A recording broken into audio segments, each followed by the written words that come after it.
دل پر ہمیشہ اطمینان رہے۔ 5 نبی سب سے بڑے مانے گئے ہیں اور ان میں ہمارے حضور ان میں بڑے ہیں۔ حضرت نوح، حضرت ابراہیم، حضرت موسیٰ، حضرت عیسیٰ، 4 یہ اور 5ویں سرکار دو عالم۔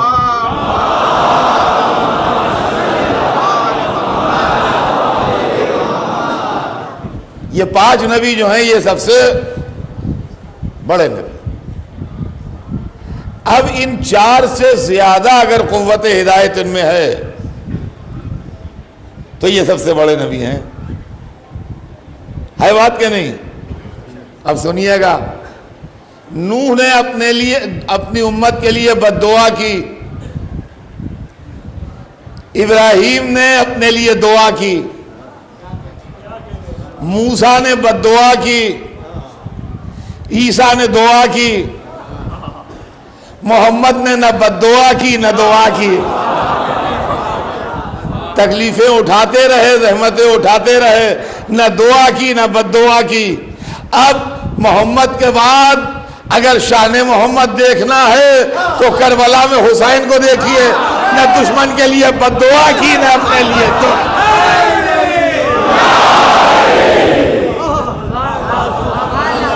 سمجھے آپ؟ آخر میں جب جناب نوح نے بد دعا کی،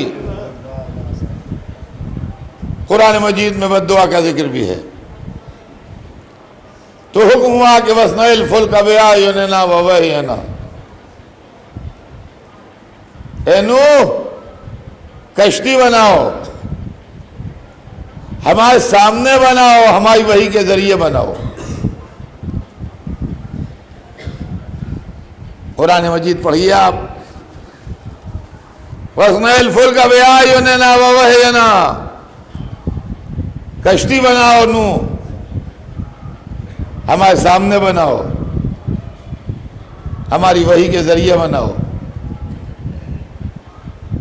اے اللہ، اتنا بڑا نبی اولو العزم ایک کشتی بنانا نہیں جانتا ہے جو تیرے سامنے بنائے، تیری وحی سے بنائے، تو ہم آپ بنا لیتے ہیں؟ کیا نبی نہیں بنانا جانتا جو حکم دیا جا رہا ہے کہ میرے سامنے بناؤ اور میری وحی کے ذریعے بناؤ؟ تو ممکن ہے جواب آئے تو سمجھتا کیا یہ معمولی کشتی نہیں ہے، یہ کشتی نجات ہے، جب بنے گی تو وحی سے بنے گی۔ تو اگر نبی یہ نوح وحی سے کشتی بناتے ہیں تو کیا حضور اگر اپنی اولاد کی کشتی بنائیں گے تو بغیر وحی کے بنائیں گے؟ سرور کائنات کی بڑی مشہور حدیث ہے کہ مثل اہل بیتی کا مثل سفینۃ نوح، میرے اہل بیت کی مثال نوح کی کشتی کی ہے۔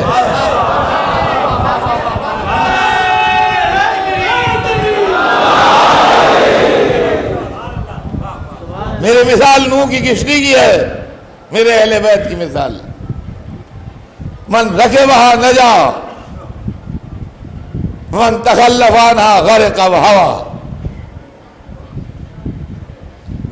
میرے اہل بیت کی مثال نوح کی کشتی کی ہے،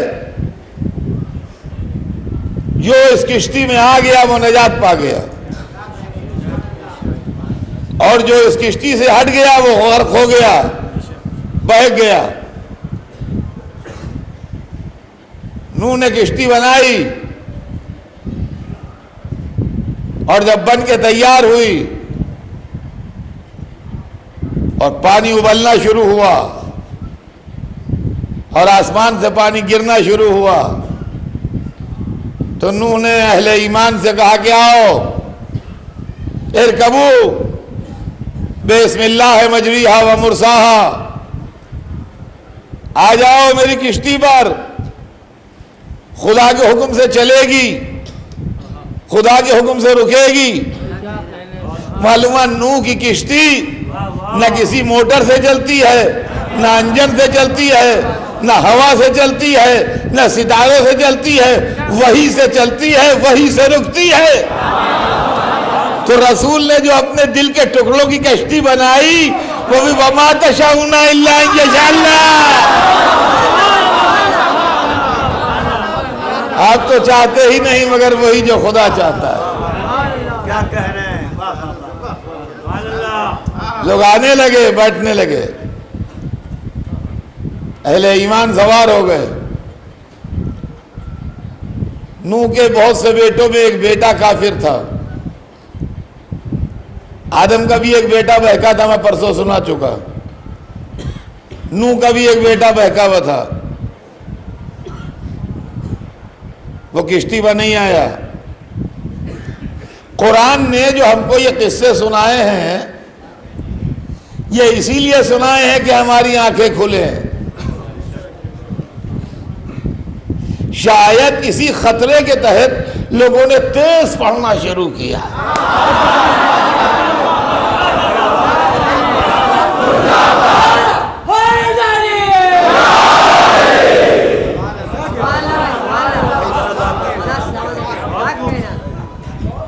کیا کشتی آیا ہو، لوگ آنے لگے، لڑکا نہیں آیا. لڑکا سامنے ایک پہاڑ تھا، اس پر چڑھنے لگا. تو نوح نے آواز دی کہ یا بنی ارکب معنا ولا تکن مع الکافرین. دیکھیں یہ سب قرآن ہے، میں جتنی بھی ریفرنس دے رہا ہوں اپنی مجلسوں میں سب قرآن سے دے رہا ہوں. یا بنی ارکب معنا ولا تکن مع الکافرین. بیٹا، اے بیٹا ہمارے ساتھ آ جا، کافروں میں سے نہ قرار پا. معلوم ہے جو کشتی کو چھوڑے مگر جو کشتی کو چھوڑتا ہے اس کی عقل ماری جاتی ہے. یہ سمجھ لیجئے آپ، یہ بھی مسئلہ ہے کہ جو کشتی کو چھوڑتا ہے وہ دوسری چیزوں میں پناہ ڈھونڈتا ہے. تو اس کا جواب بھی قرآن میں ریکارڈ ہے. وہ کہتا ہے ساوی الی جبل یعصمنی من الماء، میں اس پہاڑ پر چڑھ جاؤں گا، یہ مجھے پانی سے بچا لے گا. کشتی کو چھوڑ کے پہاڑ پر جانا.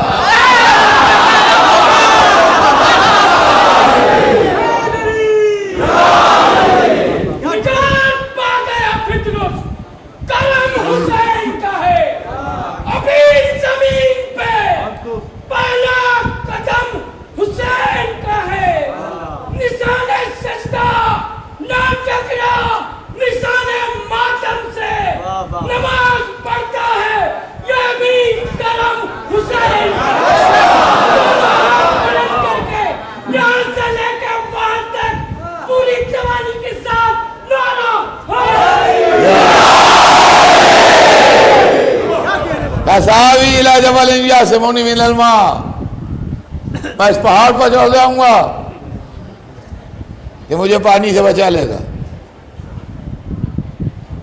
جناب نوح نے کہا بیٹا آج کوئی چیز بچائے گی نہیں.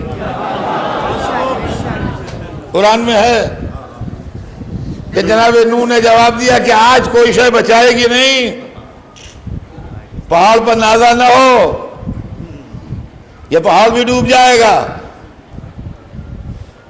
اور اس کے بعد قرآن نے چیپٹر کلوز کیا فحال بینہم الموج وکان من المغرقین. موج حائل ہو گئی، موجیں اٹھ رہی تھی، موج حائل ہو گئی. کان من المغرقین، ڈوبنے والوں میں قرار پایا ہو. مگر خدا کی قسم کشتی کے دشمن بھی کیا پکے ہیں، ڈوب جائیں گے آئیں گے نہیں.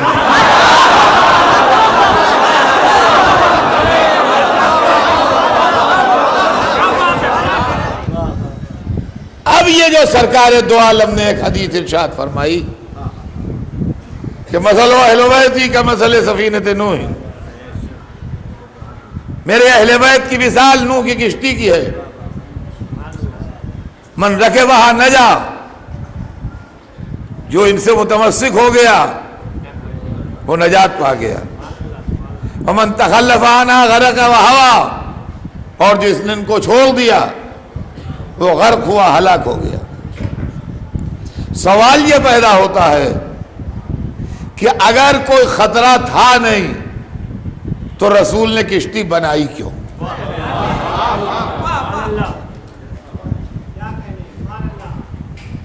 اگر کوئی خطرہ تھا نہیں تو کشتی بنی کیوں؟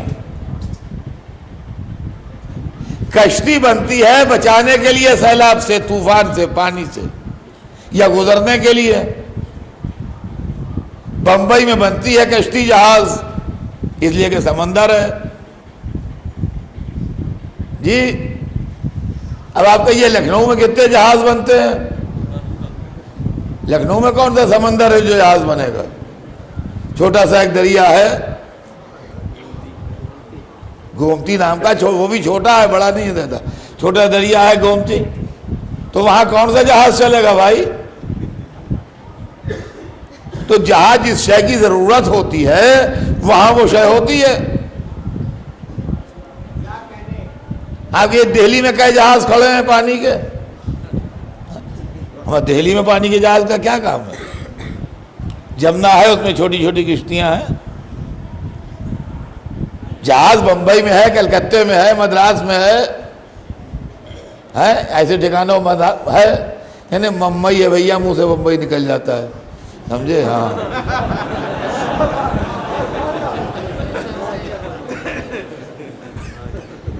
ارے اب بچپن کی پڑی ہوئی عادت، جب سے پیدا ہوئے جب سے بمبئی کہا، اب آپ کہتے ہیں ممبئی گئی ہے، نہیں نکلتا منہ سے، وہی منہ سے نکل جاتا ہے۔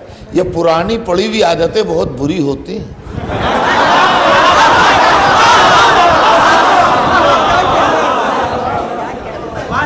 صلوات بھیج دیں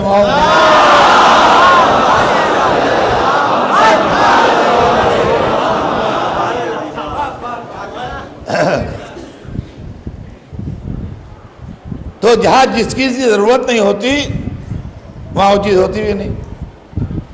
تو سرکار نے جو کشتی بنائی ہے کوئی ضرورت محسوس کی جبھی تو بنائی، کوئی ضرورت محسوس کی جبھی تو بنائی، ورنہ کیوں بناتے؟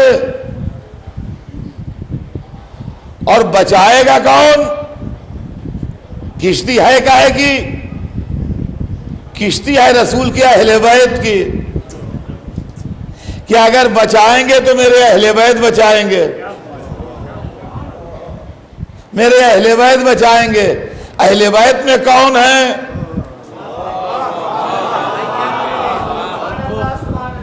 اہل بیت میں کون ہیں یہ تو پتہ لگے نا۔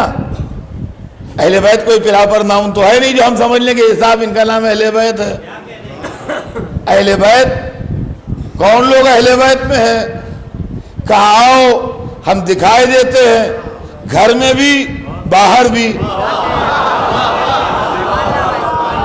گھر میں قصہ میں بلا کے دکھائیں گے، باہر مباہلے میں